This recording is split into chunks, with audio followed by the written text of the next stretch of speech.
പണ്ട് ഉമ്മച്ചി ചോറ്റുപാത്രത്തിൽ വെച്ച് തരുന്നൊരു ടേസ്റ്റി ആയിട്ടുള്ളൊരു പൊടിച്ചമ്മന്തി ഉണ്ട്. അത് അമ്മയിൽ അരച്ചെടുത്തിട്ടാണ് കേട്ടോ ഉണ്ടാക്കിയിരുന്നത്. ഇന്ന് ഞാനിത് മിക്സിയിൽ നമ്മുടെ വറ്റൽമുളക് നന്നായിട്ട് വെയിലിലിട്ട് ഉണക്കിയെടുത്തതിന് ശേഷം ഇതുപോലെ പൊടിച്ചെടുത്ത് അതിലോട്ട് നമുക്ക് കുറച്ച് കല്ലുപ്പും ആവശ്യത്തിന് തേങ്ങ ചിരവിയതും അതുപോലെ തന്നെ ചെറിയ ഉള്ളിയും കൂടി ചേർത്ത് നന്നായിട്ട് അരച്ചെടുക്കുക. ഇത് കണ്ടോ, ഇതുപോലെ അരച്ചെടുത്താൽ നല്ല കളറാണ് കേട്ടോ. ഇതുപോലെ അരച്ചെടുത്തതിന് ശേഷം നമുക്ക് ചീനച്ചട്ടിയിലോട്ട് കുറച്ച് വെളിച്ചെണ്ണ ഒഴിച്ച് കൊടുത്ത് നന്നായിട്ടൊന്ന് ചൂടായി വരുമ്പോൾ കടുകിട്ട് കൊടുത്ത് പൊട്ടി വരുമ്പോൾ അതിലോട്ട് ഒരു തണ്ട് കറിവേപ്പില കൂടി ചേർത്ത് കൊടുക്കുക. ഇനി നമുക്കിതിലോട്ട് ആ ചമ്മന്തി കൂടി ചേർത്തിട്ട് നന്നായിട്ടൊന്ന് മിക്സാക്കി എടുത്ത് നന്നായിട്ടൊരു പൊടിച്ചമ്മന്തി പരുവത്തിലാക്കി എടുത്താൽ നല്ല ടേസ്റ്റി ആയിട്ടുള്ള ചമ്മന്തി തയ്യാറായിട്ടോ.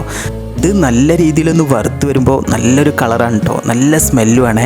അപ്പോൾ ഇത് നമുക്ക് ചോറിൻ്റെ കൂടെ മാത്രമല്ല കേട്ടോ, ഇഡ്ഡലി, ദോശ, വെള്ളപ്പം എന്തിൻ്റെ കൂടെയും നമുക്കിത് സെർവ് ചെയ്യാനായിട്ട് പറ്റുന്ന നല്ലൊരു ടേസ്റ്റി ആയിട്ടുള്ള ചമ്മന്തിയാണ്. അപ്പോൾ ഇതുപോലെയുള്ള റെസിപ്പിക്ക് ചാനൽ ഫോളോ ചെയ്യാൻ മറക്കല്ലേ.